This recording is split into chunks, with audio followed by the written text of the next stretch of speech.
sure anymore what's the right way.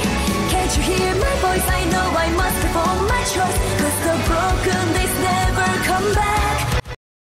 Et salut à tous, c'est Furieux, on se retrouve pour une nouvelle vidéo. Encore une fois cette semaine, nous allons découvrir un anime qui n'est pas forcément très connu, et bien que j'ai l'intention de vous faire découvrir. Alors, c'est un anime qui m'a été proposé justement sur une vidéo de la chaîne. On m'a demandé de faire une review de cet anime-là. Alors, il s'avérait qu'à l'époque, je ne le connaissais pas, je ne l'avais pas regardé. Donc, bien, j'ai commencé à le regarder. J'en suis assez loin maintenant pour pouvoir vous en faire une review, même quasiment finie. Donc, on va en parler. Je vais essayer, comme d'habitude, de ne pas vous révéler toute l'histoire, mais de vous en révéler assez pour vous intriguer et pourquoi pas poursuivre cet anime. Alors tout d'abord, l'anime va être disponible sur Crunchyroll. Vous avez la possibilité de le regarder en VOSTFR. Attention, il faut savoir que quand je vous fais une review, quand c'est en VF, ça va plus vite que quand c'est en VOSTFR. Parce que quand c'est du VOSTFR, ne parlant pas japonais comme la plupart d'entre vous, je suppose, je dois me concentrer sur l'anime pour à la fois voir l'anime et lire les sous-titres. Alors que quand c'est en VF, je peux faire d'autres choses à côté, comme jouer une game de TFT ou farmer sur LOTR ou autre, et ça me permet quand même de voir rapidement l'anime. En revanche, quand c'est du VOSTFR, c'est un peu plus long. D'où le fait que je ne fasse la review que maintenant, parce que en plus je ne l'avais jamais vu, donc il a fallu que je regarde correctement. Je sais que voilà, quand c'est disponible sur Amazon Prime, Netflix, ou même maintenant on peut parler de Disney+, c'est plus facile pour la plupart d'entre vous de le regarder, mais Crunchyroll est quand même, en tout cas à date pour le moment, la plateforme en ce qui concerne les animes, donc voilà, n'hésitez pas, vous pouvez le regarder sur Crunchyroll. Du coup, de quoi ça parle ? Golden Kamuy, on va suivre tout simplement deux personnages principaux, Sugimoto et Ashripa. Voilà, ça va être les deux protagonistes, les deux héros, entre guillemets, les deux gentils de l'histoire. Enfin, gentil, c'est un grand mot. En gros, Sugimoto est surnommé l'immortel. Il a survécu à une guerre contre la Russie. Voilà, donc je ne connais pas l'histoire du Japon, je ne sais pas si c'est vrai ou pas, je vous le dis tout de suite. Mais en tout cas, il y a eu une grosse guerre contre la Russie, et il a pas mal morflé pendant cette guerre-là, et il a perdu ce qu'on peut considérer comme son ami. Ce qui est étonnant parce que on n'entendra plus parler de cet ami après, je crois, l'épisode 2 ou 3. En gros, cet ami meurt et lui demande d'aider sa femme à élever son enfant. Et du coup, lui se met en tête d'aller rechercher de l'or à Hokkaido pour subvenir aux besoins de la femme de son ami. Normalement, c'est ça. Voilà. Et il va rencontrer Ashripa, qui est une Ainu, qui est un peuple, on va dire, nomade. Enfin, pas nomade, parce qu'il reste au même endroit, mais voilà, on va dire plus primitif que les Japonais, entre guillemets. Et, ce peuple avait réuni un énorme trésor qui était en or, bien entendu. Et ce trésor a été volé par un des leurs, qui a été ensuite emprisonné. Et de là, dans la prison, il a tatoué le plan pour retrouver le trésor sur des hommes, des collègues à lui, prisonniers, bien entendu. Et donc, il va avoir cette information-là, Sugimoto, et il va se mettre en tête de retrouver le trésor. Voilà.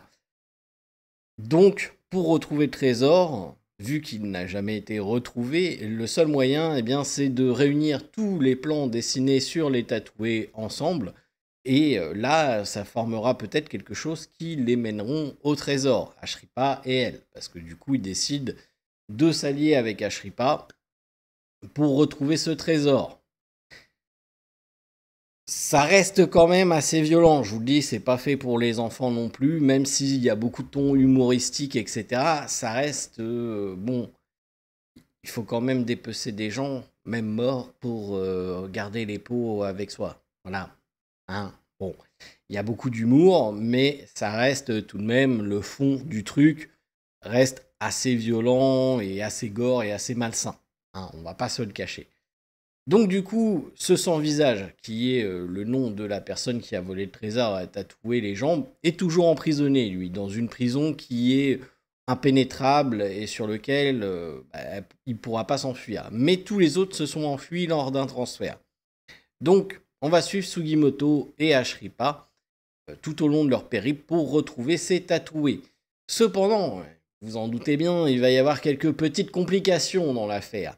Et oui, la première complication, eh bien, ça va venir d'un des tatoués lui-même, hein, qui est Ijikata, qui est un ancien samouraï complètement à donf dans ces histoires-là de l'ère Meiji, et qui lui va également vouloir retrouver le trésor, soi-disant pour les mêmes raisons que le sans-visage, mais sa raison principale à lui, c'est plutôt pour rétablir le shogunat, on va dire. C'est pour vraiment pour rétablir cette ère-là plutôt que l'actuel Japon auquel il ne se reconnaît pas. Ce qui reste effectivement, dans le fond, pour le moment, au début, vous allez comprendre après par la suite si vous regardez l'anime, les mêmes raisons que le sans-visage qui a en fait le trésor était réuni pour les Ainu pour qu'ils deviennent indépendants. Tout se passe sur Hokkaido et en gros il y a beaucoup question d'indépendance d'Hokkaido. Donc ça c'est le deuxième camp. Le deuxième camp, je pense qu'on peut mettre qu'il y a 3 camps, le camp de Sugimoto Ashripa, le camp de Hajikata qui lui va rassembler des soldats, va rassembler des anciens prisonniers, qui a quand même une sacrée prestance. Hein. Il est très très stylé ce personnage-là. Et il va réussir à rassembler quand même du beau monde autour de lui pour essayer de retrouver ce trésor pour créer un pays indépendant. On va pas se le cacher, voilà, faire d'Hokkaido un pays indépendant avec une armée assez forte pour résister aux Japonais. L'autre camp est un peu plus spécial, hein, on va pas se le cacher non plus. C'est le lieutenant Tsurumi, qui est le lieutenant de la 7e division de l'armée impériale. Et cette 7e division est très réputée au sein de l'armée, et donc Sugimoto les connaît. Alors attention, Sugimoto n'appartenait pas à la 7e, mais à la 1re division. Donc il n'y a aucun rapport avec Tsurumi. Mais tout le monde connaît Sugimoto. Comme tout le monde connaît la 7e division, qui est la division, on va dire, d'élite, qui a réussi des gros faits d'armes pendant la guerre contre les Russes. Sauf que lui, le Tsurumi, il a morflé pendant cette guerre-là. Vous voyez déjà sur l'image, il a morflé pendant cette guerre-là et sa division a vraiment morflé pendant cette guerre-là. Et même si c'était des héros pendant la guerre, une fois la guerre, on va dire, terminée et qu'ils sont revenus au Japon, ils n'ont pas été trop traités en héros, quoi. C'était des personnes normales, lambda. Donc lui, c'est pareil, lui, il veut en gros récupérer le trésor pour la 7e division et faire en sorte de prendre la place de l'armée et d'être tranquille dans son petit coin à Hokkaido, sans avoir à répondre de ses actes à qui que ce soit. Voilà, en gros, je pense qu'on peut dire ça comme ça au niveau de sa motivation à lui pour retrouver le trésor. Donc forcément, ces 3 camps vont s'entremêler, hein. Des fois vont être ensemble, des fois vont être ennemis. C'est toute l'histoire va suivre ces 3 camps-là qui vont essayer de retrouver les prisonniers enfuis et surtout la peau de ces prisonniers enfuis pour retrouver le trésor. Donc on apprend plusieurs choses pendant les épisodes, hein, qui est le sans-visage, quel est le rapport avec les protagonistes, les motivations réelles de chacun. Et au niveau de l'animation, c'est plutôt bien fait. Voilà, au début j'étais sceptique, hein, très franchement. Il y a un personnage que j'avais vu qui me rappelait un peu le graphisme de Jojo Bizarre Aventure, et je n'aime pas du tout ce graphisme-là, je vais pas vous le cacher, hein, ça sert à rien. Donc, j'avais un peu peur et finalement, bah non, ça doit être juste ce personnage-là. Parce que pour l'instant, j'ai pas vu un autre personnage avec un graphisme comme ça. Donc non, le graphisme est plutôt bien fait, c'est plutôt propre, l'animation est plutôt belle. Au niveau de l'action, on est quand même assez servi, hein, il y a quand même pas mal d'action. Alors attention, c'est pas du Demon Slayer ou du Naruto ou autre chose de ce genre-là, hein, très clairement. Voilà, c'est pas des fights où vous allez avoir des Kamehameha qui vont exploser une planète, hein. Voilà, c'est des fights à petite échelle, mais il y a quand même de l'action dans le manga. Après, je déplore quand même certaines choses, comme par exemple le fait que Sugimoto, initialement, recherche le trésor pour la femme de son ami décédé au combat, et que bah on n'en entend pas vraiment parler de cette femme-là, de son ami, etc. Bon, je peux comprendre que le personnage évolue avec le contact avec Ashripa, de son peuple, etc. Que peut-être sa motivation évolue quand même, mais je pense, au vu du personnage tout de même, qu'il devrait garder une partie pour la femme de son pote, entre guillemets, et on n'en entend pas parler beaucoup, hein. Franchement, ça fait 20 épisodes que j'ai pas entendu parler de son pote, hein.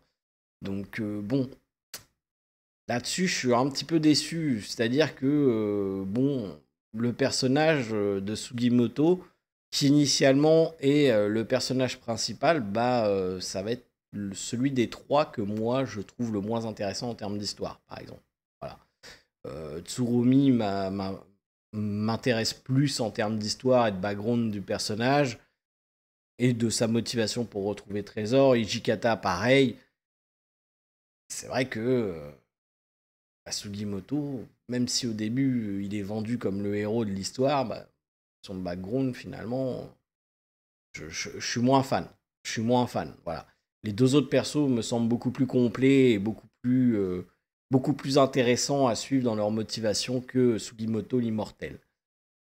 Voilà, c'est mon avis. Après, vous pouvez ne pas être d'accord ou pas. Mais du coup, eh ben, c'est très bien parce que ils commencent à avoir un temps d'écran, on va dire, semblable. Et vu qu'ils s'entremêlent, bah, même quand on suit Sugimoto, il y a toujours Tsurumi dans le coin ou Shijikata. Et ça me va, moi, du coup. Vu que les personnages sont intéressants, les personnages secondaires sont également très intéressants. Donc, ça va là-dessus. Là-dessus, je suis pas trop déçu. Voilà, donc c'est pas mon manga coup de cœur. Je vais pas vous dire c'est un manga un anime que j'ai vraiment kiffé au même point que les animes précédents que je vous ai présentés, qui venaient de moi et que j'ai choisi, donc qui forcément étaient très intéressants pour moi. Mais il reste très intéressant et il mérite d'être découvert au même titre qu'un autre anime. Voilà, donc si vous avez l'occasion, n'hésitez pas à aller le voir. Je ne révélerai pas plus de l'histoire de peur de vous révéler les plots vraiment principaux du truc. Il y a un trésor, il y a 3 camps. Les 3 camps ont des motivations différentes et ils veulent récupérer le trésor. Voilà, plot principal. C'est ça. Le reste, j'en dirai pas plus parce que sinon je vais vous dévoiler trop sur l'histoire. Sur ce, je vous souhaite à tous de passer une excellente journée, soirée, nuit, peu importe quand vous regarderez cette vidéo. Et je vous dis à très bientôt pour un nouvel anime à découvrir ensemble. Sur ce, ciao tout le monde.